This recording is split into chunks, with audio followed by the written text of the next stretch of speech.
ako po ma'am yung yung sa buyer po nung bahay. Sakit ako sa kanina eh. Matatawagan niyo po siya ngayon? Tulog siya, gabi sa kanila ngayon. Eh di kayo na lang ma'am mag-receive. Anong item na yun? Basta mag-accept na wala siyang in-ano sa atin. Kung ayaw mo ma'am i-receive, pirmahan nyo na lang po. May witness naman tayo dyan si sir. Ano to? Hindi ko ba alam? Hindi ko nga kilala ate eh.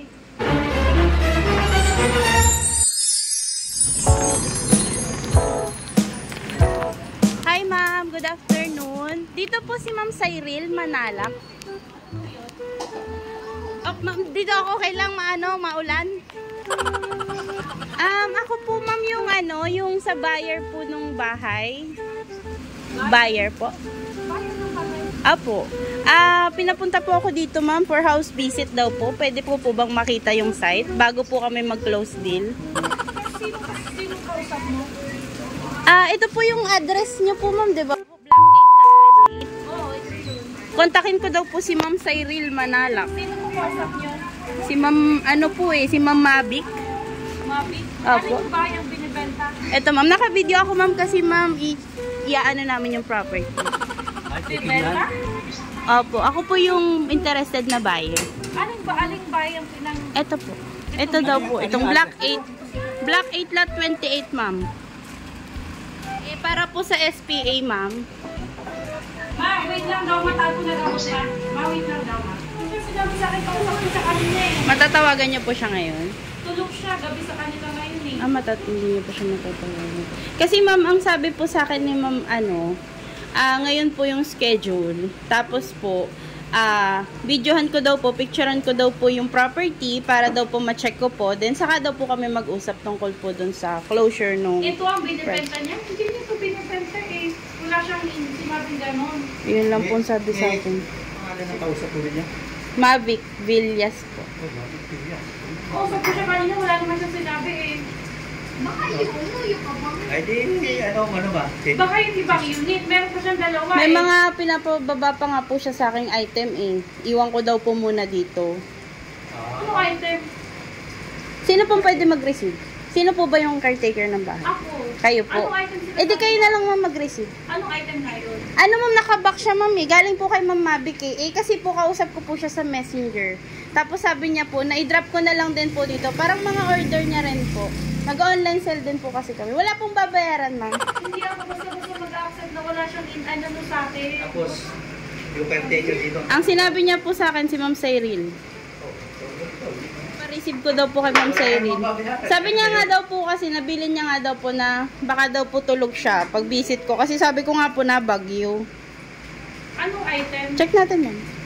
Kung ayaw mo ma'am i-receive, pirmahan nyo na lang po. Tapos babalik namin ma'am sa, Kasi mayroong nag-receive na sa wala opisina. po. Ano, wala. May witness naman tayo dyan si Sir.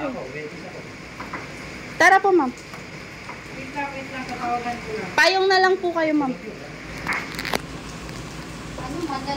May binibenta ang bahay? Opo ma'am. Kami po yung ma'am buyer ma'am. Ipapa-SPA po sana ma'am. Kaya pinapapicturean sa akin ni ma'am yung property. Auntie. Auntie. May dumating ditong buyer mo daw. Ano to? Hindi ko ba alam. Anong item? Hindi ko ba alam. Ang box po na papareceive. Kung ayaw nyo pong tanggapin, papapirmahan ko na lang po. Hindi ko po siya mababa ma'am kasi naulan eh. Baka po masira. Kung gusto nyo po, doon na lang po. Hindi ko alam kung ano pinabigla ko dito sa buyer ka na eh. I-picturean nyo pa yung loob nito? Kung i-allow po nila ako. Pero sa ngayon po sir, papareceive ko po muna yun nandoon. Para po maibaba na po natin habang di pa malakas ang ulan. Kanina po kasi sobrang lakas eh. Saka po ako mag-visit. If you will allow me po, then saka po kami mag-usap ni mama. Nagbibidyo rin ako para... Ano po, Auntie? May kausap ka nung na buyer? Ito. Kausap ka daw. Hi ma'am, good afternoon po. Idadrop ko lang po yung dalawang box ma'am na na pag-usapan po natin. Ayaw po i-receive ni ma'am na ulan po. Hindi ko nga kilala ate eh.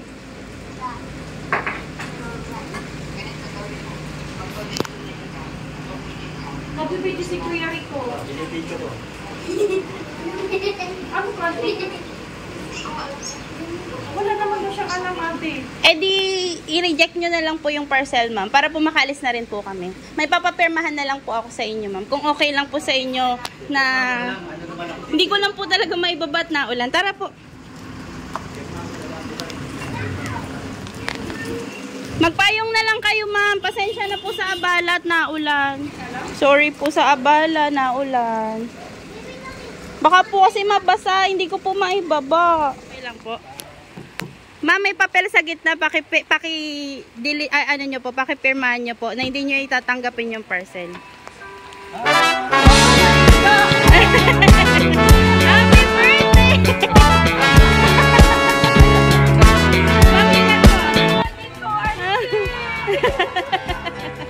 Ikaw talaga.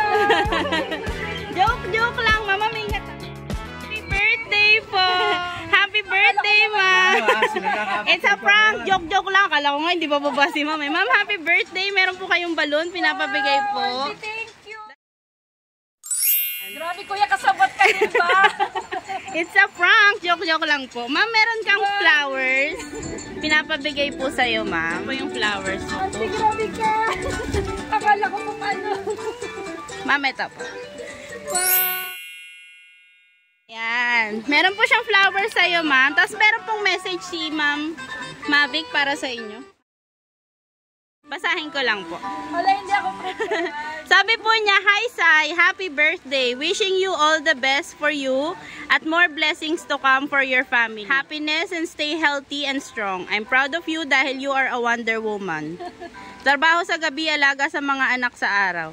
Sige lang, dahil sa sacrifice niyong mag-asawa, someday mayroon niyang kapalit. And happy birthday ulit. From Auntie Baby ng Canada." Ayan. Isa-isahin ko yung regalo sa inyo ni ma'am.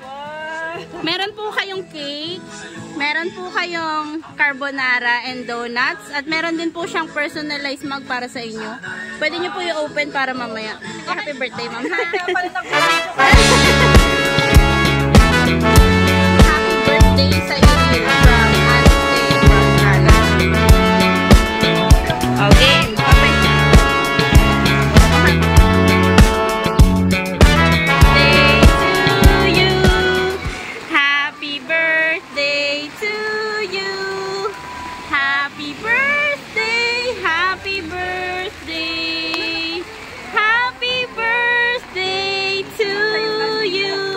Okay, ma'am, make your wish and blow your candle po. Wala nang konsindi. Ay, wala na. Meron po kayong message kay ma'am.